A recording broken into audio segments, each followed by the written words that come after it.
ਜਿਹੜੀ ਅਸਲੀ ਲੜਾਈ ਹੈ, ਜਿਹੜੀ ਅਸਲੀ ਸੰਘਰਸ਼ ਜਿਹੜਾ ਹੈਗਾ ਉਹ ਇਹ ਹੈ ਕਿ ਪੰਜਾਬ ਦੇ ਖਜ਼ਾਨੇ ਦੀ ਲੁੱਟ ਨੂੰ ਰੋਕ ਕੇ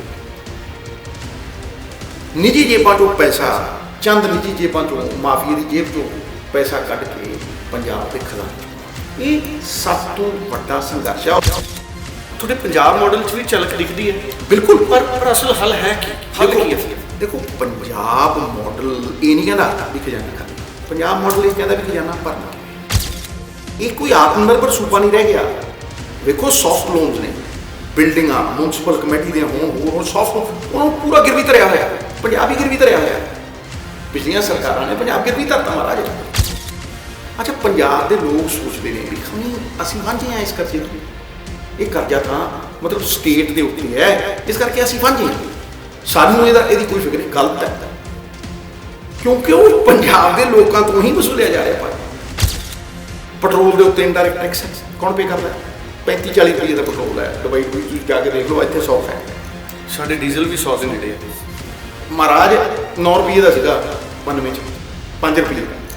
ਸਮਝ ਲਓ, ਤੁਸੀਂ ਹਿਸਾਬ ਲਾਓ ਕਿੱਥੇ ਕਿੱਥੇ ਚਲੇ ਗਏ। 60-70 ਹਜ਼ਾਰ ਬੰਦਿਆਂ ਨੂੰ ਨੌਕਰੀ ਮਿਲਦੀ ਸੀ ਤਾਮਿਲਨਾਡੂ 'ਚ। 2002 ਦੇ ਵਿੱਚ ਤਾਮਿਲਨਾਡੂ ਤੇ ਪੰਜਾਬ ਇੱਕ ਬਰਾਬਰ 2.5-3 ਹਜ਼ਾਰ ਕਰੋੜ ਕਮਾਉਂਦੇ ਸੀ। ਅੱਜ ਉਹ 36,000 ਕਰੋੜ ਰੁਪਇਆ ਕਮਾਉਂਦੇ ਆ। 15% ਇਨਕਰੀਜ਼। ਪੰਜਾਬ ਕਿੰਨਾ ਕਮਾਉਂਦਾ ਹੈ? 3,000 ਕਰੋੜ। ਉਹੀ 400-500 ਕਰੋੜ ਦੀ ਲੜਾਈ ਉਹ ਲੜਦੇ ਆ, ਸਿੱਧੀ 2-2 ਹਜ਼ਾਰ ਕਰੋੜ ਦੀ ਲੜਾਈ ਵੱਧਦਾ ਹੈ ਉਸ ਤਰ੍ਹਾਂ। ਤੁਸੀਂ ਸਪਲਾਈ ਤੁਹਾਡੇ ਕੋਲ 170 ਸਾਲ ਦੀ ਹੈ, 3 ਦਰਿਆ ਨੇ ਸਰ, ਭਾਵੇਂ ਡਿਸਿਲਟਿੰਗ ਹੋਵੇ ਭਾਵੇਂ ਐਂਡ ਤੱਕ। ਤਾਂ ਹੀ ਤਾਂ ਮੈਂ ਕਹਿੰਦਾ ਵੀ ਮਾਫੀਆ ਰਾਜ, ਇਹ ਮਾਫੀਆ ਰਾਜ ਪੰਜਾਬ ਦੇ ਨਕਸ਼ੇ ਤੋਂ ਖਤਮ ਹੋ। ਪਾਪੀ ਥੋੜਾ ਨਾ ਮਾਰਨੇ, ਪਾਪ ਮਾਰਨਾ। ਮੈਂ ਕਹਿੰਦਾ ਇਹ ਨੀਤੀ ਮਤਲਬ ਫਾਲਟੀ ਇਸੇ ਕਰਕੇ ਹੋ ਗਈ ਵੀ ਮਨਸ਼ਾ ਪੈਸੇ ਜੇਬ 'ਚ ਪਾਉਣ ਦੀ ਹੈ, ਸਰਕਾਰੀ ਖਜ਼ਾਨੇ 'ਚ ਪਾਉਣ ਦੀ ਹੈ। ਜਿੰਨੇ ਟਿੱਪਰ ਚੱਲਦੇ ਆ, ਨਾ ਰੇਟ ਹੈ, ਨਾ ਵੇਟ ਹੈ, ਨਾ ਟ੍ਰੀਟ। ਕਰੋ ਇੰਪਾਊਂਡ, ਕੋਈ 25,000 ਦੇ ਰੇਤੇ ਖਾਤਰ 1 ਕਰੋੜ ਦਾ ਟਰੱਕ ਇੰਪਾਊਂਡ ਕਰਾ ਲਓ। ਕਰਪਸ਼ਨ ਹਮੇਸ਼ਾ ਥੱਲੋਂ ਸ਼ੁਰੂ ਹੁੰਦੀ, ਕਦੇ ਉੱਤੋਂ ਸ਼ੁਰੂ ਨਹੀਂ ਹੁੰਦੀ। ਮਹਾਰਾਜ ਉਹਨੇ ਸਿੰਗਾਪੁਰ ਇੱਕ ਮੱਛੀ ਮਾਰਕੀਟ ਤੋਂ ਦੁਨੀਆ ਦੀ ਸਭ ਤੋਂ ਵੱਡੀ ਇਕੋਨਮੀ ਬਣਾ ਦਿੱਤੀ। ਕਿਉਂ? ਕਨਾਲ punish people at the top. ਜਦੋਂ ਉੱਤੋਂ ਕਰਪਸ਼ਨ ਦੂਰ ਹੁੰਦੀ ਹੈ ਨਾ ਸਾਹਿਬ, ਫਿਰ ਥੱਲੇ ਤੱਕ ਜਾਂਦੀ ਹੈ, ਔਰ ਉਹ ਥੱਲੇ ਤੱਕ ਪਰਕੋਲੇਟ ਨਹੀਂ ਹੁੰਦੀ। ਇਸ ਸਿਸਟਮ ਦਾ ਵਿਰੋਧ ਮੈਨੂੰ ਬੜਾ ਚੰਗਾ ਲੱਗਦਾ, क्योंकि संघर्ष मेरा कहना है, इश्क जिनको है वतन से खुद ही को मिटाते रहेंगे, शम्मा महफिल में जलती रहेगी टल्ला साहब सिद्धू जैसे परवाने। और सेंटर की सरकार स्कीमां दिंदी है 60-40 भी 60 ਅਸੀਂ ਪਾਵਾਂਗੇ, ਜੇ 60,000 ਕਰੋੜ ਅਸੀਂ ਪਾਵਾਂਗੇ, ਤੁਸੀਂ 40,000 ਕਰੋੜ ਪਾਓ, 1 ਲੱਖ ਕਰੋੜ ਦਾ ਤੁਸੀਂ ਫਾਇਦਾ ਲਓ। ਮਤਲਬ 40 ਪੈਸੇ ਨਹੀਂ ਪੈਂਦੇ ਪੰਜਾਬ ਦੇ। ਕਿਉਂ? ਰਿਸੋਰਸਿਸ। ਕਿਉਂ? ਕਿਉਂਕਿ ਇਨਕਮ। ਤੁਸੀਂ ਹੋਰ ਡਿਪਾਰਟਮੈਂਟਾਂ 'ਚ ਲੈ ਲਓ, ਤੁਸੀਂ ਬਾਰਡਰ ਦਾ ਫੰਡ ਜਿਹੜਾ ਹੈਗਾ ਤੁਸੀਂ ਉਹਦੇ 'ਚ ਲੈ ਲਓ। ਅੱਗੇ ਬਾਰਡਰ ਫੰਡ ਦੇ ਵਿੱਚ ਅਸੀਂ 90-10 ਹੁੰਦਾ ਸੀ, ਇਹ 10 ਪੈਸੇ ਪਾ ਦਿੰਦੇ ਸੀ। ਹੁਣ ਉਹ 60-40 ਹੋ ਗਿਆ, 40 ਪੈਂਦੇ ਨੇ। मैं हाँ सुरेंद्र डल्ला और सुमित जी मेरे नाल ने, और साढ़े नाल मौजूद ने सरदार नवजोत सिंह सिद्धू। और कई अहम सवाल ने जिहड़े पंजाबियों के जहन च भी ने, साडे जहन च भी ने। सरदार नवजोत सिंह सिद्धू हुणां तो पुछांगे कि 18 सूत्री एजेंडा बनने तो बाद हुण तक लागू क्यों नहीं हो रहा, अजिहे च पंजाब कित्थे खड़ा है, तो इन्हां समस्यावां ते अज सिद्धू साहब की सोचते हैं, तो सिद्धू साहब की असल लड़ाई की है। सिद्धू साहब टल्ला साहब, बड़ा अहम सवाल है। देखो, पंजाब के जिहड़े रूहानी मसले हैं ना, वो लॉ एंड ऑर्डर पे, गुरु साहब का इंसाफ, जिहड़ा वलूंदरे हिरदियां चों बारंबार इंसाफ की गुहार करता है। मावां दे खोए हुए पुत, बजुर्गों की तांग कि जिहड़ा बहुत करोड़ी ड्रग मामला सी, उसका इंसाफ होना चाहिए, क्योंकि वो साड़ी अगली नस्ल नाल जुड़िया हुआ, अगली पीढ़ी नाल जुड़िया हुआ। ये सब लॉ एंड ऑर्डर के मसले ने। लेकिन इन्हां तो अलावा जिहड़ा छड्ड के, और ये सब तो अहम है, ये प्रायोरिटी लिस्ट ने जी, जिहड़ा हाई कमांड का भी प्रायोरिटी लिस्ट है। लेकिन इन्हां तो अलावा अगर तुसी असली संघर्ष पुछो, असली मुद्दे पुछो, चाहे वो राजनीतिक हो, चाहे वो आर्थिक संघर्ष हो, तो चाहे वो समाजिक संघर्ष हो, जिहड़ी असली लड़ाई है, जिहड़ी असली संघर्ष ਜਿਹੜਾ ਹੈਗਾ ਉਹ ਇਹ ਹੈ ਕਿ ਪੰਜਾਬ ਦੇ ਖਜ਼ਾਨੇ ਦੀ ਲੁੱਟ ਨੂੰ ਰੋਕ ਕੇ ਨਿੱਜੀ ਜੇਬਾਂ 'ਚੋਂ ਪੈਸਾ, ਚੰਦ ਨਿੱਜੀ ਜੇਬਾਂ 'ਚੋਂ, ਮਾਫੀਏ ਦੀ ਜੇਬ 'ਚੋਂ ਪੈਸਾ ਕੱਢ ਕੇ ਪੰਜਾਬ ਦੇ ਖਜ਼ਾਨੇ 'ਚ ਪਾਉਣਾ, ਇਹ ਸਭ ਤੋਂ ਵੱਡਾ ਸੰਘਰਸ਼ ਹੈ। ਔਰ ਮੈਂ, ਤੁਸੀਂ 17 ਸਾਲ ਦੀ ਮੇਰੀ ਜ਼ਿੰਦਗੀ ਦੇਖ ਲਓ, ਮੈਂ ਇਹ 'ਤੇ ਲੜਦਾ ਰਿਹਾ। ਲੋਕ ਭਟਕਾਉਣ ਦੀ ਕੋਸ਼ਿਸ਼ ਕਰਦੇ ਆ, ਲੋਕ ਭਰਮ ਪਾਉਣ ਦੀ ਕੋਸ਼ਿਸ਼ ਕਰਦੇ ਆ, ਲੇਕਿਨ ਮੈਂ ਨਾ ਭ੍ਰਮਿਤ ਹੋਣ ਦੇਵਾਂ, ਨਾ ਭਟਕਾਂ, ਮੁੱਦਿਆਂ ਤੇ ਖੜੇ। ਮੈਂ ਮੁੱਦਿਆਂ ਤੇ ਘੜੀਸ ਕੇ ਵਾਪਸ ਲਊਂ। ਤੁਹਾਡੇ ਪੰਜਾਬ ਮਾਡਲ 'ਚ ਵੀ ਝਲਕ ਦਿਖਦੀ ਹੈ, ਬਿਲਕੁਲ। ਪਰ ਅਸਲ ਹੱਲ ਹੈ ਕੀ? ਹੱਲ ਕੀ ਹੈ ਫਿਰ? ਦੇਖੋ, ਪੰਜਾਬ ਮਾਡਲ ਇਹ ਨਹੀਂ ਕਹਿੰਦਾ ਵੀ ਖਜ਼ਾਨਾ ਖਾਲੀ, ਪੰਜਾਬ ਮਾਡਲ ਇਹ ਕਹਿੰਦਾ ਵੀ ਖਜ਼ਾਨਾ ਭਰਨਾ ਕਿਵੇਂ। ਮੁੱਦਾ ਇਹ ਹੈ, ਕਿਉਂਕਿ ਤੁਸੀਂ ਅਗਰ ਐਨਾਲਾਈਜ਼ ਕਰੋਗੇ ਪਿਛਲੇ ਕਿੰਨੇ ਅਰਸੇ ਤੋਂ, ਤੁਸੀਂ ਦੇਖੋ ਟੈਕਨੀਕਲ ਗੱਲਾਂ ਨੇ, ਟੈਕਨੋਕਰੈਟ ਕਰੂਗਾ, ਠੀਕ ਹੈ, ਹੋਰ ਇਹੋ ਜਿਹੇ ਮਸਲੇ ਨੇ, ਬਿਊਰੋਕਰੈਟਿਕ ਮਸਲੇ ਨੇ, ਕਿੰਨੇ ਹੀ ਮਸਲੇ ਨੇ, ਉਹ ਟੈਕਨੀਕਲੀ ਪਾਲਿਸੀ ਡਿਸੀਜਨ ਸਾਰਾ ਕੁਝ ਹੋ ਜਾਂਦਾ ਜੀ, ਲੇਕਿਨ ਉਹ ਨੇਪਰੇ ਕਿਉਂ ਨਹੀਂ ਚੜ੍ਹਦੇ, ਉਹ ਐਗਜ਼ੀਕਿਊਟ ਕਿਉਂ ਨਹੀਂ ਹੁੰਦੇ, ਰਾਈਟ? ਉਹ ਅਲੱਗ ਚੀਜ਼ਾਂ ਨੇ। ਉਹ ਐਗਜ਼ੀਕਿਊਟ ਇਸ ਕਰਕੇ ਨਹੀਂ ਹੁੰਦੇ ਕਿਉਂਕਿ ਪੰਜਾਬ ਦੀ ਹਰ ਸਮੱਸਿਆ ਦਾ ਸਮਾਧਾਨ ਫਾਈਨੈਂਸ਼ੀਅਲ ਹੈ, ਇਨਕਮ ਹੈ ਪੰਜਾਬ ਦੀ, ਜਿਹੜੀ ਕਿ ਪੰਜਾਬ ਦੇ ਕੋਲ ਘਟਦੀ ਜਾ ਰਹੀ ਹੈ। ਇੱਕ ਕਰਜ਼ੇ ਦਾ ਪਹਾੜ ਚੜ੍ਹਦਾ ਜਾ ਰਿਹਾ ਹੈ ਔਰ ਉਸੇ ਕਰਕੇ ਪੰਜਾਬ ਦੇ ਮਸਲੇ ਜਿਹੜੇ ਨੇ ਉਹ ਸੁਲਝ ਨਹੀਂ ਰਹੇ। ਤੁਸੀਂ ਬਿਜਲੀ ਦੀ ਗੱਲ ਕਰੋ, ਕੋਈ ਟੈਕਨੀਕਲ ਗੱਲਾਂ ਨੇ ਵੀ ਤੁਸੀਂ 200 ਯੂਨਿਟ ਦੇਣੇ, 300 ਯੂਨਿਟ ਦੇਣੇ, ਜਾਂ ਤੁਸੀਂ 10 ਰੁਪਈਏ ਤੋਂ ਬਿਜਲੀ PPA ਰੱਦ ਕਰਕੇ ਤੁਸੀਂ ਉਹਨੂੰ 3 ਰੁਪਈਏ ਤੋਂ 5 ਰੁਪਈਏ ਕਰਨਾ, ਠੀਕ ਹੈ ਜੀ, ਜਾਂ ਤੁਸੀਂ ਇੱਕ ਫਿਕਸਡ ਸਬਸਿਡੀ ਦੇਣੀ ਹੈ। ਚਲੋ ਜੀ 1000 ਰੁਪਈਆ ਹਰੇਕ ਘਰ ਨੂੰ ਦੇ ਦੇਣਗੇ, ਹਰ ਬੰਦੇ ਨੂੰ ਉਨੀ ਸਬਸਿਡੀ ਦੇਣੀ ਹੈ। ਇਹ ਟੈਕਨੀਕਲ ਮਸਲੇ ਨੇ ਜੀ ਡੱਲਾ ਸਾਹਿਬ, ਠੀਕ ਹੈ। ਹੋਰ ਮੁੱਦਾ ਲਿਆਓ ਤੁਸੀਂ ਇਸ ਤੋਂ ਬਾਅਦ, ਜਿਹੜੇ ਮੁੱਦੇ ਜਿਵੇਂ ਆਪਣੀ ਪੋਸਟ ਮੈਟ੍ਰਿਕ ਸਕਾਲਰਸ਼ਿਪ ਸੀ, ਠੀਕ, ਅੰਬੇਡਕਰ ਸਕੀਮ ਲਾਂਚ ਕੀਤੀ ਪਿਛਲੀ ਵਾਰ ਸਰਕਾਰ ਨੇ 1 ਸਾਲ ਪਹਿਲਾਂ, ਲੇਕਿਨ ਪੰਜਾਬ ਸਰਕਾਰ ਦੇ ਨਹੀਂ ਸਕੀ। ਕਿਉਂ ਨਹੀਂ ਦੇ ਸਕੀ? ਟੈਕਨੀਕਲ ਮਸਲਾ ਨਹੀਂ ਸੀ, ਉਹ ਇਨਕਮ ਦਾ ਮਸਲਾ ਹੈ, ਇਨਕਮ ਦਾ ਮਸਲਾ ਹੈ। 50-50 ਹਜ਼ਾਰ ਦੇ ਬਾਲੇ ਗਰੀਬਾਂ ਨੂੰ ਦੇਣੇ ਨੇ, ਜਾਂ ਦਲਿਤ ਵੀਰਾਂ ਨੂੰ ਅਸੀਂ ਪਲਾਟ ਦੇਣੇ 5-5 ਮਰਲੇ ਵਾਲੇ, ਠੀਕ ਹੈ ਜੀ, ਉਹ ਵੀ ਟੈਕਨੀਕਲ ਮਸਲੇ ਨੇ। ਲੇਕਿਨ ਅਸਲ ਮਸਲਾ ਕੀ ਹੈ? ਜੇ ਕੇਜਰੀਵਾਲ ਸਾਹਿਬ ਇੱਥੇ ਆ ਕੇ ਕਹਿੰਦੇ ਨੇ ਵੀ ਮੈਂ 25-26 ਲੱਖ ਨੌਕਰੀਆਂ ਦੇ ਦੂੰਗਾ, ਤੁਸੀਂ ਪਰਚੀਆਂ ਸੰਭਾਲ ਕੇ ਰੱਖੋ, ਹਾਂਜੀ, ਪਰਚੀਆਂ ਸੰਭਾਲ ਕੇ ਰੱਖੋ, ਆਹ ਫਲਾਨੀ ਚੀਜ਼ ਮੈਂ ਫ੍ਰੀ ਦੇ ਦੂੰਗਾ, ਹਾਂਜੀ। ਆਹ ਹੁਣ ਇੱਕ ਨਵਾਂ ਅਨਾਊਂਸਮੈਂਟ ਕਰਕੇ ਗਏ ਨੇ, ਕੀ ਕਰਕੇ ਗਏ ਦੱਸੋ? 16,000 ਮੁਹੱਲਾ ਕਲੀਨਿਕ ਬਣਾ ਦੂੰਗਾ, ਠੀਕ ਹੈ। ਇਹ ਹੈਲਥ ਅਤੇ ਐਜੂਕੇਸ਼ਨ ਦੇ ਨਾਲ, ਤੁਸੀਂ ਐਜੂਕੇਸ਼ਨ ਦੀ ਤੁਹਾਨੂੰ ਮੈਂ ਗੱਲ ਕੀਤੀ ਵੀ ਦਲਿਤ ਬੱਚੇ ਕਿਉਂ ਨਹੀਂ ਸਕੂਲਾਂ ਦੇ ਵਿੱਚ ਜਾ ਸਕਦੇ, ਮੁਲਾਜ਼ਮ ਕੱਚੇ। ਇਹਦੇ ਲਈ ਤੁਹਾਨੂੰ ਇਨਕਮ ਚਾਹੀਦੀ ਹੈ ਮਹਾਰਾਜ। ਤੁਸੀਂ 1 ਲੱਖ ਅਸਾਮੀ ਜਿਹੜੀ ਅੱਜ ਪੰਜਾਬ ਦੇ ਵਿੱਚ ਖਾਲੀ ਪਈ ਹੈ ਡੱਲਾ ਸਾਹਿਬ, ਤੁਸੀਂ ਉਹ ਤੇ ਭਰ ਨਹੀਂ ਸਕੇ, ਠੀਕ ਹੈ। ਕਿਉਂ ਨਹੀਂ ਭਰ ਸਕੇ? ਕਿਉਂਕਿ ਫਰਕ ਹੈ ਬਹੁਤ। ਇਹ ਕੋਈ ਆਤਮ ਨਿਰਭਰ ਸੂਬਾ ਨਹੀਂ ਰਹਿ ਗਿਆ। ਵੇਖੋ ਸੌਫਟ ਲੋਨਸ ਨੇ, ਬਿਲਡਿੰਗਾਂ ਮਿਊਨਸਿਪਲ ਕਮੇਟੀ ਦੀਆਂ ਹੋਣ, ਹੋਰ ਸੌਫਟ, ਉਹਨਾਂ ਨੂੰ ਪੂਰਾ ਗਿਰਵੀ ਧਰਿਆ ਹੋਇਆ ਹੈ, ਪੰਜਾਬ ਹੀ ਗਿਰਵੀ ਧਰਿਆ ਹੋਇਆ ਹੈ। ਪਿਛਲੀਆਂ ਸਰਕਾਰਾਂ ਨੇ ਪੰਜਾਬ ਗਿਰਵੀ ਧਰਤਾ ਮਹਾਰਾਜ। ਟੂਰਿਜ਼ਮ ਦੇ ਕਈ ਹੋਟਲ ਗਿਰਵੀ ਧਰੇ, ਬਿਲਕੁਲ ਹੋਟਲ ਗਿਰਵੀ ਧਰੇ, ਆਪਦੇ ਨਹੀਂ, ਜਿਹੜੇ ਸਰਕਾਰੀ ਜ਼ਮੀਨਾਂ ਗਿਰਵੀ ਧਰੀਆਂ ਹੋਈਆਂ ਨੇ, ਉਹਨਾਂ ਦਾ ਕੋਈ ਰਿਕਾਰਡ ਨਹੀਂ ਹੈ, ਰਾਈਟ। ਕਰਜ਼ਾ ਲੈ ਕੇ ਅਸੀਂ ਕਰਜ਼ਾ ਮੋੜ ਰਹੇ ਹਾਂ, ਠੀਕ ਹੈ। ਅੱਛਾ, ਪੰਜਾਬ ਦੇ ਲੋਕ ਸੋਚਦੇ ਨੇ ਵੀ ਖਣੀ ਅਸੀਂ ਵਾਂਝੇ ਹਾਂ ਇਸ ਕਰਜ਼ੇ ਤੋਂ, ਇਹ ਕਰਜ਼ਾ ਤਾਂ ਮਤਲਬ ਸਟੇਟ ਦੇ ਉੱਤੇ ਹੈ, ਇਸ ਕਰਕੇ ਅਸੀਂ ਵਾਂਝੇ ਹਾਂ, ਸਾਨੂੰ ਇਹਦੀ ਕੋਈ ਫਿਕਰ ਨਹੀਂ। ਗਲਤ ਹੈ, ਕਿਉਂਕਿ ਉਹ ਪੰਜਾਬ ਦੇ ਲੋਕਾਂ ਤੋਂ ਹੀ ਵਸੂਲਿਆ ਜਾ ਰਿਹਾ ਭਾਜੀ। ਦੇਖੋ ਜਿਹੜਾ ਟੋਲ ਲੱਗਦਾ ਕੌਣ ਪੇ ਕਰਦਾ? ਅਸੀਂ ਕਰਦੇ, ਅਸੀਂ ਪੇ ਕਰ ਰਹੇ ਹਾਂ ਨਾ, ਬਿਲਕੁਲ ਕਰ ਰਹੇ ਹਾਂ। ਅੱਛਾ, ਪੈਟਰੋਲ ਦੇ ਉੱਤੇ ਇਨਡਾਇਰੈਕਟ ਟੈਕਸ ਹੈ, ਕੌਣ ਪੇ ਕਰਦਾ? 35-40 ਰੁਪਏ ਦਾ ਪੈਟਰੋਲ ਹੈ, ਦੁਬਈ ਵੀ ਤੁਸੀਂ ਜਾ ਕੇ ਦੇਖ ਲਓ, ਇੱਥੇ 100 ਦਾ ਹੈ। ਸਾਡੇ ਡੀਜ਼ਲ ਵੀ 100 ਦੇ ਨੇੜੇ ਹੈ ਮਹਾਰਾਜ। 9 ਰੁਪਏ ਦਾ ਸੀਗਾ 92 'ਚ, 5 ਰੁਪਏ ਦਾ, ਸਮਝ ਲਓ। ਤੁਸੀਂ ਹਿਸਾਬ ਲਾਓ ਕਿੱਥੇ ਨੂੰ ਕਿੱਥੇ ਚਲੇ ਗਏ। ਇਹ ਇਨਡਾਇਰੈਕਟ ਟੈਕਸ ਕੌਣ ਪੇ ਕਰ ਰਿਹਾ ਮਹਾਰਾਜ? ਇਹ ਪੰਜਾਬ ਸਰਕਾਰ ਨੂੰ ਮਜਬੂਰੀ 'ਚ ਉਹਨਾਂ ਤੋਂ ਲੈਣਾ ਪੈਂਦਾ ਹੈ। ਇਹੀ ਮਸਲਾ ਹੈ। ਅਗਲਾ ਸੋਚਦਾ ਹੈ ਕਿ ਭਾਈ ਮੈਂ ਥੋੜ੍ਹਾ ਨਹੀਂ ਦੇਣਾ, ਇਹ ਤਾਂ ਸਟੇਟ ਨੇ ਦੇਣਾ, ਲੇਕਿਨ ਸਟੇਟ ਟੈਕਸ ਲਾ ਕੇ ਉਹਨਾਂ ਦੇ ਹੱਕ ਹਲਾਲ ਦੇ ਪੈਸੇ ਲੈਂਦਾ, ਕਰਜ਼ੇ ਨਾਲ ਕਰਜ਼ਾ, ਔਰ ਜਿਹੜੀ ਚੋਰੀ ਹੈ ਉਹ ਚੋਰੀ ਨਹੀਂ। ਇਸ ਕਰਕੇ ਮੈਂ ਪਾਲਿਸੀਆਂ ਦਿੰਦਾ ਸੀ। ਮੈਂ ਭਾਈ ਰੇਤ ਦੀ ਪਾਲਿਸੀ ਦਿੱਤੀ, ਸ਼ਰਾਬ ਦੀ ਪਾਲਿਸੀ ਦਿੱਤੀ, ਹਾਂਜੀ, ਗੰਨੇ ਚੁੱਪਣ ਨੂੰ ਬਾਂਦਰੀ ਤੇ ਡੰਡੇ ਖਾਣ ਨੂੰ ਰਿਛ, ਸਟੇਟ ਮਰਦਾ ਰਿਹਾ। ਇਸ ਕਰਕੇ ਜਿਹੜੀ ਸਭ ਤੋਂ ਅਹਿਮ ਗੱਲ ਹੈ ਡੱਲਾ ਸਾਹਿਬ ਕਿ ਭਾਈ ਜਿਹੜੇ ਈਟੀਟੀ ਟੀਚਰ ਨੇ ਕਿਉਂ ਭਟਕ ਰਹੇ ਨੇ, ਉਹ ਕਿਉਂ ਮਤਲਬ 10,000 ਦੇ ਵਿੱਚ ਫੈਕਲਟੀ ਹੈ, ਇੱਕ ਗੁਰੂ ਦਾ ਦਰਜਾ ਸਭ ਤੋਂ ਵੱਡਾ ਹੁੰਦਾ, ਠੀਕ ਹੈ, ਉਹ 10,000 ਰੁਪਏ ਦੇ ਵਿੱਚ ਜੁਆਇਨ ਕਰਦਾ ਹੈ, ਉਹਦਾ ਗੁਜ਼ਾਰਾ ਹੋ ਜਾਊਗਾ। ਵਿਆਹ ਨਵਾਂ ਕੀਤਾ ਹੋਇਆ 40-50,000 ਰੁਪਏ ਚਾਹੀਦਾ ਉਹਨੂੰ, ਉਹ ਤੜਫਦਾ ਹੈ, ਠੀਕ ਹੈ। ਜਿਹੜੇ ਕੰਟਰੈਕਟ ਬੇਸਿਸ ਦੇ ਉੱਤੇ EMPLOYE, ਉਹ ਕਿਉਂ ਕੰਟਰੈਕਟ ਬੇਸਿਸ ਤੇ ਨੇ? ਜਦ ਜਾਓ ਖੜ ਦਿਓ, ਪੱਕੇ ਕਿਉਂ ਨਹੀਂ ਹੁੰਦੇ? ਪੰਜਾਬ ਮਾਡਲ 'ਚ ਹੱਲ ਦਿਖਦਾ, ਹੱਲ ਮੈਂ ਕਿਹਾ ਇਹੀ ਦੇਖੋ, ਮੇਰੀ ਗੱਲ ਨੂੰ ਸੁਣੋ। ਪੰਜਾਬ ਮਾਡਲ ਕੀ ਕਹਿੰਦਾ ਹੈ ਕਿ ਭਾਈ ਕਾਰਪੋਰੇਸ਼ਨਾਂ ਬਣਾਓ 4-5, ਤੁਸੀਂ ਸ਼ਰਾਬ ਨੂੰ ਡਿਸਟਿਲਰੀਆਂ ਜਿਹੜੀਆਂ ਨੇ ਉਹ ਸਰਕਾਰੀ ਹੋਣ। 60-70 ਹਜ਼ਾਰ ਬੰਦਿਆਂ ਨੂੰ ਨੌਕਰੀ ਮਿਲਦੀ ਹੈ ਸਿੱਧੀ ਤਾਮਿਲਨਾਡੂ 'ਚ। 2002 ਦੇ ਵਿੱਚ ਤਾਮਿਲਨਾਡੂ ਤੇ ਪੰਜਾਬ ਇੱਕ ਬਰਾਬਰ 2.5-3 ਹਜ਼ਾਰ ਕਰੋੜ ਕਮਾਉਂਦੇ ਸੀ, ਅੱਜ ਉਹ 36,000 ਕਰੋੜ ਰੁਪਇਆ ਕਮਾਉਂਦੇ ਆ ਸਰ, 15% ਇਨਕਰੀਜ਼। ਪੰਜਾਬ ਕਿੰਨਾ ਕਮਾਉਂਦਾ ਹੈ? 3,000 ਕਰੋੜ। ਉਹੀ 400-500 ਕਰੋੜ ਦੀ ਲੜਾਈ ਉਹ ਲੜਦੇ ਆ ਸਿੱਧੀ 2-2 ਹਜ਼ਾਰ ਕਰੋੜ ਦੀ ਲੜਾਈ, ਔਰ ਵੱਧਦਾ ਹੈ ਉਸ ਤਰ੍ਹਾਂ।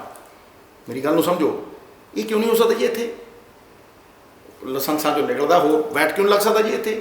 ਸਮਝ, ਇਕੱਲੇ ਇੱਕ ਮਹਿਕਮੇ ਦੇ ਵਿੱਚੋਂ ਹੀ ਤੁਸੀਂ ਇੰਨਾ ਪੈਸਾ ਕੱਢ ਸਕਦੇ ਹੋ ਕਿ ਪੰਜਾਬ ਦਾ ਕਰਜ਼ਾ ਵੀ ਮੁੜ ਜਾਵੇ, ਔਰ ਇਹਨਾਂ ਬੱਚਿਆਂ ਨੂੰ, ਇਹਨਾਂ ਅਧਿਆਪਕਾਂ ਨੂੰ ਜਿਹੜੇ ਸੜਕਾਂ ਦੇ ਉੱਤੇ ਫਿਰਦੇ ਆ ਰੋਜ਼ ਲਾਉਂਦੇ ਆ, ਇਹਨਾਂ ਨੂੰ ਉਹ ਇਨਕਮ ਜਿਹੜੀ ਹੈ, ਜਿਵੇਂ ਬੱਦਲ ਦੇਖਿਆ, ਬੱਦਲ ਸਮੁੰਦਰ 'ਚੋਂ ਪਾਣੀ ਲੈਂਦਾ ਤੇ ਧਰਤੀ ਤੇ ਭਰਾਉਂਦਾ ਤੇ 3-4 ਗੁਣਾ ਕਰਕੇ ਮੋੜ ਦਿੰਦਾ। ਇਹ ਹੋ ਸਕਦਾ ਹੈ, ਇਹ ਬਿਲਕੁਲ ਸੰਭਵ ਹੈ ਗੱਲਾਂ ਸਾਹਿਬ। ਇਹ ਲੜਾਈ ਰੇਤੇ 'ਚ ਵੇਖੋ, ਰੇਤਾ ਹੁਣ ਜਦੋਂ ਰੇਤੇ ਦਾ ਮਸਲਾ ਆਉਂਦਾ, 40 ਕਰੋੜ ਰੁਪਏ ਜਮ੍ਹਾਂ ਕਰਾਇਆ 10 ਸਾਲ, ਨਾ 39 ਨਾ 41, ਠੀਕ ਹੈ। ਕਿਉਂ? ਕਿਉਂਕਿ ਨਾ ਤੇ ਨੀਤੀ ਸੀ ਤੇ ਨਾ ਨੀਅਤ ਸੀ ਜੀ। ਆਪਦਾ ਪਰਸਨਲ ਇਨਕਮ ਦੇ ਵਾਸਤੇ ਉਹਨੂੰ ਯੂਜ਼ ਕੀਤਾ ਗਿਆ, ਠੀਕ ਹੈ ਜੀ। 40 ਕਰੋੜ ਰੁਪਇਆ 10 ਸਾਲ ਅਕਾਲੀ ਸਰਕਾਰ। ਅਸੀਂ ਵਧਾ ਕੇ ਉਹਨੂੰ 250 ਕਰੋੜ ਕਰਤਾ, 200 ਕਰਤਾ, 250 ਕਰੋੜ ਕਰਤਾ। ਹੁਣ ਤੁਸੀਂ ਦੇਖੋ, ਤੇਲੰਗਾਨਾ ਵਰਗਾ ਸੂਬਾ 10 ਕਰੋੜ ਰੁਪਏ ਠੇਕੇਦਾਰੀ 'ਚੋਂ ਕਮਾਉਂਦਾ ਸੀ ਪਹਿਲੇ ਸਾਲ। ਠੇਕੇਦਾਰੀ ਮਟਾਈ, ਜਿੰਨੇ ਸਟੇਟ ਦਾ ਰਿਸੋਰਸ ਹੈਗਾ ਸਟਾਕ ਯਾਰਡ ਬਣਾਏ, ਆਨਲਾਈਨ ਬਿਡਿੰਗ ਦੇ ਉੱਤੇ ਰੇਤਾ ਵੇਚਣਾ ਸ਼ੁਰੂ ਕੀਤਾ, ਹਜ਼ਾਰਾਂ ਯੁਵਕਾਂ ਨੂੰ ਨੌਕਰੀ ਦਿੱਤੀ, 70,000 80,000 ਨੌਜਵਾਨਾਂ ਨੂੰ ਨੌਕਰੀ ਦਿੱਤੀ। ਰੇਤਾ ਆਨਲਾਈਨ ਵੇਚਿਆ, ਪਹਿਲੇ ਸਾਲ 300 ਕਰੋੜ, ਦੂਜੇ ਸਾਲ 700 ਕਰੋੜ, ਤੀਜੇ ਸਾਲ 1200 ਕਰੋੜ, 2400 ਕਰੋੜ ਰੁਪਈਆ 3 ਸਾਲਾਂ ਦੇ ਵਿੱਚ ਕਮਾ ਲਿਆ। ਸਾਡੇ ਕੋਲ 3 ਦਰਿਆ, ਉਹਨਾਂ ਕੋਲ 1 ਦਰਿਆ। ਕੋਈ ਬੰਦਾ ਇਹਨਾਂ ਗੱਲਾਂ ਨੂੰ ਮੰਨੂਗਾ? ਹੁਣ ਪਾਲਿਸੀ ਡਿਸੀਜਨ ਨੇ, ਟੈਕਨੀਕਲ ਡਿਸੀਜਨ ਕਿ ਭਾਈ ਰੇਤਾ ਫਰੀ। ਕਿਹਦੇ ਵਾਸਤੇ ਫਰੀ? ਰੇਤਾ ਫਰੀ ਉਹਦੇ ਵਾਸਤੇ ਹੈ ਜਿਹਨੇ ਚੱਕਣਾ, ਜਾਂ ਰੇਤਾ ਫਰੀ ਉਹਦੇ ਵਾਸਤੇ ਕਰ ਰਹੇ ਹੋ ਜਿਹਨੇ ਵਰਤਣਾ? ਇਹ ਤਾਂ ਤੁਸੀਂ ਚੱਕਣ ਵਾਲੇ ਵਾਸਤੇ ਕਰ ਰਹੇ ਹੋ, ਕਿਉਂਕਿ ਚੱਕ ਕੇ ਉਹੀ ਲਿਜਾਊਗਾ ਨਾ ਜੀ। ਕੋਈ ਟਿੱਪਰ ਨੇ, ਚਲੋ 4 ਖੇਤਾਂ ਦੇ ਵਿੱਚ ਠੀਕ ਹੈ, ਪੈ ਟਰਾਲੀਆਂ ਨੇ, ਜਿਹਨਾਂ ਕੋਲ ਟਰਾਲੀਆਂ ਨੇ, ਇਹਨਾਂ ਕੋਲ ਟਿੱਪਰ ਨੇ, ਉਹ ਸੁਵਿਧਾ ਆਮ ਬੰਦੇ ਕੋਲ ਥੋੜਾ ਨੇ। ਭਾਈ ਤੁਸੀਂ ਰੇਟ ਫਿਕਸ ਕਰੋ ਨਾ। ਤੁਸੀਂ ਸ਼ਰਾਬ ਦਾ ਰੇਟ ਫਿਕਸਡ ਹੈ ਕਿ ਨਹੀਂ ਹੈ? ਬਿਲਕੁਲ। ਬੋਤਲ ਦਾ ਕਮਿਸ਼ਨ ਫਿਕਸ ਕਰਦੇ ਆ, ਕੋਲੇ ਦਾ ਰੇਟ ਕਮਿਸ਼ਨ ਫਿਕਸ ਕਰਦੇ ਆ ਨਾ ਮਹਾਰਾਜ। ਰੇਟ ਫਿਕਸਡ ਹੈ, ਦੱਸੋ ਰੇਤੇ ਦਾ ਰੇਟ ਕਿਉਂ ਫਿਕਸ ਨਹੀਂ ਕੀਤਾ? ਤੁਸੀਂ ਸਪਲਾਈ ਤੁਹਾਡੇ ਕੋਲ 170 ਸਾਲ ਦੀ ਹੈ, 3 ਦਰਿਆ ਨੇ ਸਰ, ਭਾਵੇਂ ਡਿਸਿਲਟਿੰਗ ਹੋਵੇ ਭਾਵੇਂ ਐਂਡ ਤੱਕ। ਤਾਂ ਹੀ ਤਾਂ ਮੈਂ ਕਹਿੰਦਾ ਵੀ ਮਾਫੀਆ ਰਾਜ, ਇਹ ਮਾਫੀਆ ਰਾਜ ਪੰਜਾਬ ਦੇ ਨਕਸ਼ੇ ਤੋਂ ਖਤਮ ਕਰਨਾ, ਸਭ ਨਾਲ ਸਲਾਹ ਕਰਕੇ। ਮਹਾਰਾਜ ਪਾਪੀ ਥੋੜਾ ਨਾ ਮਾਰਨੇ, ਪਾਪ ਮਾਰਨਾ। ਕਿਵੇਂ ਮਰੂਗਾ? ਨੀਅਤ ਤੇ ਨੀਤੀ ਦੇ ਨਾਲ ਮਰੂਗਾ। ਨੀਤੀ ਕਿਹੜੀ ਹੈ? ਵੀ ਭਾਈ there is nothing called the send mining mafia. Send mining mafia ਕੁਝ ਨਹੀਂ ਹੈ। ਇਸ ਕਰਕੇ ਜਦੋਂ ਆਂਧਰਾ ਪ੍ਰਦੇਸ਼ ਨੇ ਰੇਤਾ ਫਰੀ ਕੀਤਾ ਸੀ, ਭਾਈ 100 ਕਰੋੜ NGT ਨੇ ਜੁਰਮਾਨਾ ਲਾਇਆ ਤੇ ਅਕਲ ਟਿਕਾਣੇ ਆ ਗਈ, 400-500 ਕਰੋੜ ਦਾ ਘਾਟਾ ਪਿਆ ਤੇ ਮੌਜ ਕਿਹਨੇ ਬਣਾਈ? ਮਾਫੀਆ ਨੇ। ਇਹਦਾ ਮਤਲਬ ਤੁਸੀਂ ਚੁੱਕਣ ਵਾਲੇ ਨੂੰ ਫਰੀ ਕਰ ਰਹੇ ਹੋ ਰੇਤਾ, ਉਹ ਚੁੱਕ ਕੇ ਜਿਹੜੇ ਮਰਜ਼ੀ ਭਾਅ ਵਿੱਚ। ਕਿਹੜਾ ਭਾਅ ਫਿਕਸ ਕੀਤਾ ਤੁਸੀਂ? ਜਦੋਂ ਤੁਹਾਡੀ ਸਪਲਾਈ ਫਿਕਸ ਹੋ ਗਈ ਔਰ ਰੇਟ ਫਿਕਸ ਹੋ ਗਿਆ 1000 ਰੁਪਏ, ਔਰ ਤੁਸੀਂ ਉਹਨੂੰ ਆਨਲਾਈਨ ਦੇਤਾ, ਸਮੱਸਿਆ ਦਾ ਸਮਾਧਾਨ ਹੋ ਗਿਆ। ਇਸ ਕਰਕੇ ਕਹਿੰਦਾ ਵੀ 1000 ਰੁਪਏ ਰੇਤੇ ਦੀ ਟਰਾਲੀ ਕਰ ਲਓ। ਭਾਈ ਜਦੋਂ ਤੁਸੀਂ ਸਪਲਾਈ ਰੋਕਦੇ ਹੋ, ਤੁਸੀਂ ਕਦੇ 4000 ਦੀ ਟਰਾਲੀ ਵੇਚਦੇ ਹੋ। ਫਿਰ ਜਿਹੜੀਆਂ ਰੇਤਾ ਸੜਕਾਂ 'ਤੇ ਯੂਜ਼ ਹੁੰਦਾ ਹੈ, ਫਿਰ ਬਿਲਡਿੰਗਾਂ 'ਤੇ ਯੂਜ਼ ਹੁੰਦਾ, ਸਰਕਾਰੀ ਉਹਨਾਂ 'ਤੇ ਯੂਜ਼ ਹੁੰਦਾ ਹੈ। ਜਦੋਂ ਉੱਥੇ ਯੂਜ਼ ਹੁੰਦਾ, ਕੋਈ ਪਰਚੀ ਹੈ? ਉੱਥੇ ਲਿਖਿਆ ਹੋਇਆ ਵੀ ਸਰਕਾਰੀ ਮਾਈਨ 'ਚੋਂ ਰੇਤਾ ਆਊਗਾ ਔਰ ਸਰਕਾਰੀ ਮਾਈਨ 'ਚੋਂ ਹੀ ਲੈਣਾ, ਔਰ ਉਹਦੀ ਪਰਚੀ ਦਿਖਾਓ ਮੈਨੂੰ ਅੱਜ ਤੱਕ ਕਿਸੇ ਕੋਲ ਪਰਚੀ ਹੈ? ਮੈਂ ਕਹਿੰਦਾ ਇਹ ਨੀਤੀ ਮਤਲਬ ਫਾਲਟੀ ਇਸੇ ਕਰਕੇ ਹੋ ਗਈ ਵੀ ਮਨਸ਼ਾ ਪੈਸੇ ਜੇਬ 'ਚ ਪਾਉਣ ਦੀ ਹੈ, ਸਰਕਾਰੀ ਖਜ਼ਾਨੇ 'ਚ ਪਾਉਣ ਦੀ ਹੈ। ਜਿੰਨੇ ਟਿੱਪਰ ਚੱਲਦੇ ਆ ਨਾ ਰੇਟ ਹੈ, ਨਾ ਵੇਟ ਹੈ, ਨਾ ਡੇਟ ਹੈ। ਕਰੋ ਇੰਪਾਊਂਡ, ਕੋਈ 25,000 ਦੇ ਰੇਤੇ ਖਾਤਰ 1 ਕਰੋੜ ਦਾ ਟਰੱਕ ਇੰਪਾਊਂਡ ਕਰਾ ਲਓ। ਤੁਸੀਂ ਦੇਖੋ ਨਾ, ਇਹ ਜਿਹੜੀ ਪਾਲਿਸੀ ਕੰਪਲਾਇੰਸ ਤੇ ਬੜਾ ਵੱਡਾ ਸਵਾਲ ਹੈ। ਪਾਲਿਸੀਆਂ ਨੀਤੀਆਂ ਲਾਗੂ ਅੱਲਾ ਸਾਹਿਬ ਅੱਛੀ ਇੰਟੈਂਟ ਹੋਵੇ, ਜੇ ਉਹਨੂੰ ਐਗਜ਼ੀਕਿਊਟ ਹੀ ਨਾ ਕਰ ਸਕੋਗੇ, ਜੇ ਉਹਨੂੰ ਟੈਕਨੀਕਲ ਗੱਲਾਂ ਤੇ ਹੀ ਸੀਮਿਤ ਰੱਖਦੇ ਹੋ, ਜੇ ਉਹਨੂੰ ਲੋਲੀਪੌਪ ਪੰਜਾਬ ਦੇ ਲੋਕਾਂ ਨੂੰ ਵੰਡਣ ਦੇ ਉੱਤੇ ਹੀ ਕਰਦੇ ਆ, ਆਹ ਜੀ ਆਹ ਲੈ ਲਓ, ਆਹ ਜੀ ਆਹ ਲੈ ਲਓ, ਆਹ ਲੈ ਲਓ, ਫਿਰ ਮੈਨੂੰ ਇਹ ਦੱਸੋ ਇਹ ਆਖਰੀ 4 ਮਹੀਨਿਆਂ 'ਚ 5 ਮਹੀਨਿਆਂ 'ਚ ਕਿਉਂ ਹੁੰਦਾ? ਇਹ ਭਾਈ ਪਹਿਲੇ 4.5 ਸਾਲ ਕਿਉਂ ਨਹੀਂ ਹੁੰਦਾ? ਜਿਹੜਾ ਪੇ ਕਮਿਸ਼ਨ ਹੈ ਉਹ ਪਹਿਲੇ 4.5 ਸਾਲ ਕਿਉਂ ਨਹੀਂ ਉਹ ਹੋਇਆ? ਲੱਖਾਂ ਨੌਜਵਾਨ ਮੇਰੇ ਕੋਲ ਆ ਕੇ ਮਿਲ ਕੇ, ਮੈਂ ਉਹਨੂੰ ਕਹਿੰਦਾ ਭਾਈ ਮੈਂ ਤੁਹਾਨੂੰ ਝੂਠਾ ਲੋਲੀਪੌਪ ਨਹੀਂ ਦਿੰਦਾ, ਹਕੀਕਤ ਇਹ ਹੈ, ਇਹ ਤੇ ਆਓ, ਇਹ ਦਿਖਾਓ। ਸੋ ਚਾਹੇ ਮੈਂ ਤਾਂ ਕਾਨੂੰਨ ਲੈ ਕੇ ਆਇਆ ਸੀ ਕੇਬਲ ਦੇ, ਸਰਕਾਰੀ ਪਾਲਿਸੀਆਂ ਬਹੁਤ ਤੁਸੀਂ ਪਹਿਰੇਦਾਰੀ ਕੀਤੀ, ਬਹੁਤ ਸੁਝਾਅ ਵੀ ਦਿੱਤੇ। ਹੁਣ ਨਵਜੋਤ ਸਿੰਘ ਸਿੱਧੂ ਦੀ ਲੜਾਈ ਕਿਸ ਰੂਪ 'ਚ ਅੱਗੇ ਵਧੂ? ਕਿਉਂਕਿ ਹਰ ਪੰਜਾਬੀ ਤੁਹਾਡੇ 'ਤੇ ਭਰੋਸਾ ਵੀ ਬਹੁਤ ਹੈ। ਦੇਖੋ ਕੋਈ ਵੀ ਜਦੋਂ ਤੁਸੀਂ ਸਿਸਟਮ ਨੂੰ ਚੇਂਜ ਕਰਨਾ, ਤੁਹਾਡੀ ਕਿਸੇ ਇੰਡੀਵਿਜੂਅਲ ਨਾਲ ਲੜਾਈ ਨਹੀਂ ਹੈ ਜੀ। ਗੱਲ ਸਭ ਪਹਿਲਾਂ ਤਾਂ ਇਹ ਸਮਝ ਲਓ, ਕਿਸੇ ਨੂੰ ਪੈ ਦੀ ਲੋੜ ਨਹੀਂ ਹੈ ਜੀ। ਮੈਂ ਤੁਹਾਨੂੰ ਫੇਰ ਕਿਹਾ ਕਿ ਇਹ ਭਾਈ ਇੱਕ ਉੱਪਰ ਜਿਹੜਾ ਪੰਜਾਬ ਬਿਠਾਉਣਾ ਚਾਹਵੇ, ਉੱਪਰ ਇਮਾਨਦਾਰੀ ਹੋਣੀ ਚਾਹੀਦੀ, ਕਿਉਂਕਿ ਕਰਪਸ਼ਨ ਹਮੇਸ਼ਾ ਥੱਲੋਂ ਸ਼ੁਰੂ ਹੁੰਦੀ ਹੈ ਜੀ, ਕਦੇ ਉੱਤੋਂ ਸ਼ੁਰੂ ਨਹੀਂ ਹੁੰਦੀ ਜੀ। ਇਸ ਕਰਕੇ ਤੁਸੀਂ ਇਸ ਗੱਲ ਨੂੰ ਸਮਝੋ ਜੀ ਕਿ ਕਦੇ ਵੀ ਅਗਰ ਕਰਪਸ਼ਨ ਦੂਰ ਕਰਨੀ ਹੋਵੇ ਤੇ ਉਹ ਉੱਤੋਂ ਦੂਰ ਹੁੰਦੀ ਹੈ। Fish start to stink at the head. Lee Kuan Yew Singapore ਜੀ, ਮਹਾਰਾਜ ਉਹਨੇ ਸਿੰਗਾਪੁਰ ਇੱਕ ਮੱਛੀ ਮਾਰਕੀਟ ਤੋਂ ਦੁਨੀਆ ਦੀ ਸਭ ਤੋਂ ਵੱਡੀ ਇਕਨੋਮੀ ਬਣਾਤੀ। ਕਿਉਂ? ਜੀ, ਉਹ ਕਹਿੰਦਾ I punish people at the top. ਜਦੋਂ ਉੱਤੋਂ ਕਰਪਸ਼ਨ ਦੂਰ ਹੁੰਦੀ ਹੈ ਨਾ ਸਾਹਿਬ, ਫਿਰ ਥੱਲੇ ਤੱਕ ਜਾਂਦੀ ਹੈ, ਔਰ ਉਹ ਥੱਲੇ ਤੱਕ ਪਰਕੂਲੇਟ ਨਹੀਂ ਹੁੰਦੀ। ਇਸ ਕਰਕੇ ਇਸ ਸਿਸਟਮ ਦਾ ਵਿਰੋਧ ਮੈਨੂੰ ਬੜਾ ਚੰਗਾ ਲੱਗਦਾ, ਕਿਉਂਕਿ ਸੰਘਰਸ਼ ਮੇਰਾ ਕਹਿਣਾ ਜਾਂ ਤਾਂ ਇਹ ਹੋਵੇ ਕਿ ਅਸੀਂ ਸਮਝੌਤੇ ਕੀਤੇ ਹੋਣ, ਮਤਲਬ ਮੈਂ ਸਭ ਨੂੰ ਮੰਨਦਾ ਜਿਨ੍ਹਾਂ ਨੇ ਮੈਨੂੰ ਇੱਜ਼ਤ ਦਿੱਤੀ, ਮੇਰੀ ਮੈਰਿਟ ਨੂੰ ਆਨਰ ਕੀਤਾ, ਲੇਕਿਨ ਇੱਕ ਵੱਡਾ ਸੰਘਰਸ਼ ਹੈ ਵੱਡਾ ਜਿਹੜਾ ਮੇਰਾ ਪੰਜਾਬ ਦੇ ਪ੍ਰਤੀ ਇਸ਼ਕ ਹੈ। ਇਹ ਮਰਦਾ ਤਰੀਕਾ ਦੀ ਦੇਖੋ ਇਸ਼ਕ ਦਾ ਮਤਲਬ ਕੀ ਹੈ? ਲੋਕ ਸੋਚਦੇ ਨੇ ਨਾ ਇਸ਼ਕ ਦਾ ਮਤਲਬ, ਲੋਕ ਸੋਚਦੇ ਨੇ ਖਬਰ ਨਹੀਂ ਇਸ਼ਕ ਦਾ ਮਤਲਬ ਕੋਈ ਫਿਜ਼ੀਕਲੀ ਹੈ ਨਾ। ਇਸ਼ਕ ਤਾਂ ਰੱਬ ਨਾਲ ਵੀ ਹੁੰਦਾ ਜਿਹੜਾ ਇਨਸਾਨ ਨੂੰ ਯੋਗੀ ਬਣਾਉਂਦਾ। ਫਿਰ ਉਹ ਬੰਧਨ, ਰਿਸ਼ਤੇ, ਨਾਤੇ, ਸੰਬੰਧ ਕੱਟ ਕੇ ਵੱਧਦਾ ਹੈ। ਮੈਨੂੰ ਉਸੇ ਤਰ੍ਹਾਂ ਪੰਜਾਬ ਨਾਲ ਇਸ਼ਕ ਹੈ। ਜਿਹੜਾ ਮੇਰੇ ਇਸ਼ਕ ਨੂੰ ਸਮਝੂਗਾ ਪੰਜਾਬ, ਉਹ ਮੇਰੇ ਤੇ ਕੋਈ ਤੌਹਮਤ ਨਹੀਂ ਲਾਏਗਾ ਕਦੇ। ਕਿਉਂ ਲਾਏਗਾ ਬਈ? ਮੈਂ ਤਾਂ ਪਹਿਲਾਂ ਹੀ ਹਰ ਪਾਸੇ ਮੇਰੀ ਮੈਰਿਟ ਇਗਨੋਰ ਹੋਈ। ਪੋਲੀਟਿਕਸ ਦੇ ਵਿੱਚ 5 ਦਾ 50 ਹੋ ਜਾਂਦਾ, 50 ਨੂੰ 0 ਵੀ ਕੀਤਾ ਜਾ ਸਕਦਾ। ਆਕਾ ਚਾਹੀਦਾ, ਠੀਕ ਹੈ, ਤੁਹਾਨੂੰ ਫੈਸਿਲੀਟੇਟ ਕਰਨਾ ਚਾਹੀਦਾ। ਉਹ ਹਾਈ ਕਮਾਂਡ ਨੇ ਮੈਨੂੰ ਕੀਤਾ, ਮੈਂ ਹਮੇਸ਼ਾ ਹੀ ਉਹਨਾਂ ਦਾ ਸ਼ੁਕਰਗੁਜ਼ਾਰ। ਪਰ ਸਮਝੌਤੇ ਕਰਕੇ ਕਿਸ ਤਰ੍ਹਾਂ ਅੱਗੇ ਵਧਾਂਗੇ? ਇਹ ਸਿਸਟਮ ਖੜਾ ਹੋ ਜਾਂਦਾ, ਦੈਤੀ ਰੂਪੀ ਸਿਸਟਮ ਹੈ, ਖੜਾ ਹੋ ਜਾਂਦਾ। ਤੁਹਾਨੂੰ ਵੱਢਣ ਨੂੰ ਕੋਈ ਰੌਲਾ ਨਹੀਂ, ਲੜੋਗੇ। इश्क जिनको है वतन से खुद ही को मिटाते रहेंगे, शम्मा महफिल में जलती रहेगी। डल्ला साहब सिद्धू जैसे परवाने और भी। ਸਿੱਧੂ ਸਾਹਿਬ, ਕਿਸਾਨੀ ਦੇ ਉੱਤੇ ਕੀ ਕਹਿਣਾ ਚਾਹੋਗੇ? ਬੜਾ ਅਹਿਮ ਸਾਡਾ ਖਿੱਤਾ ਹੈ। ਪੱਗ ਦਾ ਸਵਾਲ ਹੈ, ਅਣਖ ਦਾ ਸਵਾਲ ਹੈ, ਸਾਡੀ ਸਰਵਾਈਵਲ ਐਗਜ਼ਿਸਟੈਂਸ ਪਛਾਣ ਦਾ ਸਵਾਲ ਹੈ, ਬਾਬੇ ਨਾਨਕ ਦੇ ਕਿੱਤੇ ਦਾ ਸਵਾਲ। ਇਹਦੇ ਗਹਿਨ ਚਿੰਤਨ ਦੇ ਵਿੱਚੋਂ ਇੱਕੋ ਹੀ ਗੱਲ ਨਿਕਲੀ ਹੈ ਕਿ ਚਾਹੇ ਮੈਂ ਕੋਆਪਰੇਟਿਵ ਐਡਵੋਕੇਟ ਕਰਦਾ ਕਿ ਬਿਊਰੋਕ੍ਰੇਸੀ ਦੇ ਹੱਥ 'ਚੋਂ ਕੱਢ ਕੇ ਕੋਆਪਰੇਟਿਵ ਜਿਵੇਂ ਮੂਲ ਹੈ, ਛੋਟੇ ਵੱਡੇ ਕਿਸਾਨ ਨੂੰ ਇੱਕ ਕਰਕੇ ਉਹਨਾਂ ਦੀ ਪ੍ਰਾਈਸ ਜਿਹੜੀ ਹੈ, ਚਾਹੇ ਦੁਕਾਨਾਂ ਦੇ ਉੱਤੇ ਦੇਖੋ, ਜਿਹੜਾ ਵੇਚਣ ਵਾਲਾ ਉਹ ਤੈਅ ਕਰਦਾ, ਖਰੀਦਣ ਵਾਲਾ ਤੈਅ ਨਹੀਂ ਕਰਦਾ, ਕਿਉਂਕਿ ਕੋਲਡ ਸਟੋਰੇਜ ਨਹੀਂ ਹੈਗੇ।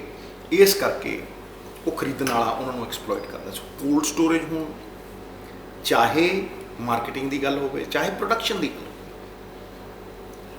ਫਸਲਾਂ ਚੱਕਦਾ ਕੌਣ ਹੈ? ਸੈਂਟਰ ਦੀ ਸਰਕਾਰ ਝੋਨਾ ਤੇ ਕਣਕ ਚੱਕਦੀ, ਇਸ ਕਰਕੇ ਉਹ ਮਜਬੂਰ ਹੈ ਕਿ ਉਹੀ ਲਾਉਂਦਾ ਹੈ। ਮੈਂ ਹਮੇਸ਼ਾ ਐਡਵੋਕੇਟ ਦੀ ਕ੍ਰੌਪ ਡਾਇਵਰਸੀਫਿਕੇਸ਼ਨ, ਜੋ ਪੰਜਾਬ ਖਾਂਦਾ ਹੈ ਕੀ ਉਹ ਉਗਾਉਂਦਾ ਹੈ, ਉਹ ਪੰਜਾਬ ਮਾਡਲ, ਸਮਝ ਨਹੀਂ? ਉਹਦੇ 'ਚ ਤੁਸੀਂ ਸਬਜ਼ੀਆਂ, ਫਰੂਟ, ਦਾਲਾਂ, ਆਇਲ ਸੀਡ, ਇਹਨਾਂ ਦੇ ਉੱਤੇ MSP ਦਿਓ। ਪੰਸਬ ਕਿਉਂ ਨਹੀਂ ਦੇते? ਕਿਉਂਕਿ ਰਿਸੋਰਸਿਸ ਦਾ ਘਾਟ ਹੈ। ਇਹ ਸਭ ਤੋਂ ਵੱਡਾ, ਸਭ ਤੋਂ ਅਹਿਮ ਮਸਲਾ ਹੈ। ਇਹ ਨਹੀਂ ਹੈ ਕਿ ਅਸੀਂ ਬਜਟ ਨਹੀਂ ਦਿੰਦੇ। ਡੱਲਾ ਸਾਹਿਬ 13,000 ਕਰੋੜ ਰੁਪਏ ਦਾ ਬਜਟ ਹੈ ਪੰਜਾਬ ਦਿੰਦਾ। ਤੁਸੀਂ ਅਗਰ ਸਟੇਟਾਂ ਨੂੰ ਦੇਖੋਗੇ ਨਾ, ਨਜ਼ਰ ਦੌੜਾਓਗੇ, ਤੁਹਾਨੂੰ ਲੱਗੂਗਾ ਯਾਰ ਪੰਜਾਬ ਦਾ ਜਿਹੜਾ ਬਜਟ ਹੈ ਉਹ ਸਭ ਤੋਂ ਜ਼ਿਆਦਾ ਹੈ, ਲੇਕਿਨ ਉਹਦੇ 'ਚੋਂ 7,000 ਕਰੋੜ ਦਾ ਸਬਸਿਡੀ 'ਤੇ ਜਾਂਦਾ। ਮਹਾਰਾਜ ਬਿਜਲੀ ਸਬਸਿਡੀ ਦਿੰਦੇ ਹਾਂ ਜਿਹੜੀ ਅਸੀਂ ਖੇਤੀ ਨੂੰ, ਮਤਲਬ it will be the highest in India. 4,000 crore ਰੁਪਏ ਤਨਖਾਹ ਚਲੇ ਜਾਂਦਾ, ਫਿਰ ਕਦੇ ਹਾਰਟੀਕਲਚਰ ਹੋਰ ਮਾੜੀ ਮੋਟੀ ਰਿਸਰਚ ਉਹਦੇ ਤੇ ਚਲੇ ਜਾਂਦਾ। ਉਹਦਾ ਰਿਜ਼ਲਟ ਕੀ ਹੈ ਕਿ ਜਿਹੜਾ 1,000-2,000 ਕਰੋੜ ਰੁਪਇਆ ਬਚਦਾ ਹੈ, ਸੈਂਟਰ ਦੀ ਸਰਕਾਰ ਸਕੀਮਾਂ ਦਿੰਦੀ ਹੈ 60-40 ਵੀ 60 ਅਸੀਂ ਪਾਵਾਂਗੇ, ਜੇ 60,000 ਕਰੋੜ ਅਸੀਂ ਪਾਵਾਂਗੇ, ਤੁਸੀਂ 40,000 ਕਰੋੜ ਪਾਓ, 1 ਲੱਖ ਕਰੋੜ ਦਾ ਤੁਸੀਂ ਫਾਇਦਾ ਲਓ। ਮਤਲਬ 40 ਪੈਸੇ ਨਹੀਂ ਪੈਂਦੇ ਪੰਜਾਬ ਤੋਂ। ਕਿਉਂ? ਕਿਉਂਕਿ ਰਿਸੋਰਸਿਸ ਨਹੀਂ ਹੈ। ਕਿਉਂ? ਕਿਉਂਕਿ ਇਨਕਮ ਨਹੀਂ ਹੈ। ਤੁਸੀਂ ਹੋਰ ਡਿਪਾਰਟਮੈਂਟਾਂ 'ਚ ਲੈ ਲਓ, ਤੁਸੀਂ ਬਾਰਡਰ ਦਾ ਫੰਡ ਜਿਹੜਾ ਹੈਗਾ ਤੁਸੀਂ ਉਹਦੇ 'ਚ ਲੈ ਲਓ। ਅੱਗੇ ਬਾਰਡਰ ਫੰਡ ਦੇ ਵਿੱਚ ਅਸੀਂ 90-10 ਹੁੰਦਾ ਸੀ, ਇਹ 10 ਪੈਸੇ ਪਾ ਦਿੰਦੇ ਸੀ, ਹੁਣ ਉਹ 60-40 ਹੋ ਗਿਆ, 40 ਪੈਂਦੇ ਨਹੀਂ।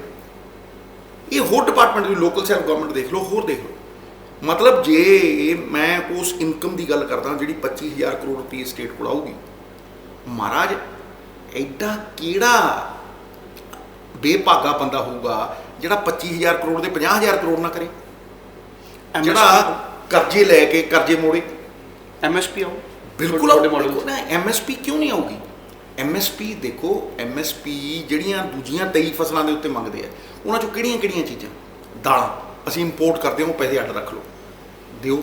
ਸਬਜ਼ੀਆਂ ਹਰ ਰੋਜ਼ ਖਾਂਦੇ ਆ, ਤੁਸੀਂ ਕੋਲਡ ਸਟੋਰੇਜ ਲਾਓ, ਕਿਸਾਨ ਵੇਚੇ, ਉਹਨੂੰ ਮਤਲਬ 3 ਗੁਣਾ ਕੀਮਤ ਮਿਲੂਗੀ। ਗੱਲ ਸਮਝੋ ਕਿ ਆਇਲ ਸੀਡ ਹੁਣ ਹਰਿਆਣਾ ਹੈ, ਆਇਲ ਸੀਡ ਪ੍ਰੋਕਿਓਰ ਕਰਦਾ ਤੇ ਤੇਲ ਵੇਚਦਾ, 10-10 ਗੁਣੇ ਫਾਇਦੇ ਨੇ। ਇਹ ਸਿਰਫ ਰਿਸੋਰਸਿਸ ਦੇ ਨਾਲ ਹੀ ਸੰਭਵ ਹੈ। ਮਤਲਬ ਇਹ ਉੱਤਮ ਖੇਤੀ ਦੇ ਵਾਸਤੇ ਇਹ ਵੀ ਇੱਕ ਪ੍ਰਚਲਿਤ ਗੱਲ ਚੱਲਦੀ ਹੈ ਕਿ ਜਿਹਦੀ ਕੋਠੀ ਦਾਣੇ ਉਹਦੇ ਕਮਲੇ ਵੀ ਸਿਆਣੇ। ਇਹਦੇ ਪੰਜਾਬ ਹੈ, ਮੋਢੀ ਹੈ, ਸਭ ਨੂੰ ਸੇਧ ਦਿੱਤੀ ਹੈ। ਤੇ ਅੱਜ ਅਸੀਂ ਰਿਸੋਰਸਿਸ ਕਰਕੇ ਅਗਰ ਘਾਟ ਖਾਈਏ, ਕ੍ਰੌਪ ਡਾਈਵਰਸੀਫਿਕੇਸ਼ਨ ਨਾ ਕਰ ਸਕੀਏ, ਕੋਲਡ ਸਟੋਰੇਜ ਔਰ ਇਸ MSP ਦੇ ਵਿੱਚ ਸਬਜ਼ੀਆਂ ਦਾਲਾਂ ਇਹਨਾਂ ਦੇ ਉੱਤੇ ਪੰਸਬ ਨਾ ਦੇ ਸਕੇ, ਇਹ ਸਿਰਫ ਇਸੇ ਕਰਕੇ ਹੈ ਵੀ ਅਸੀਂ 60-40 ਦੇ ਵਿੱਚ ਪੈਸੇ ਨਹੀਂ ਪਾ ਸਕਦੇ। ਸੋਸ਼ਲ ਸੈਕਟਰ ਸਕੀਮਾਂ ਦੇ ਵਿੱਚ ਅਸੀਂ ਆਪਣੇ ਪੈਸੇ ਦੁੱਗਣੇ ਨਹੀਂ ਕਰ ਸਕਦੇ ਔਰ ਸਾਡੇ ਕੋਲ ਰਿਸੋਰਸਿਸ ਦੀ ਘਾਟ। ਬਹੁਤ ਬਹੁਤ ਧੰਨਵਾਦ। Thank you. ਬਹੁਤ ਧੰਨਵਾਦ।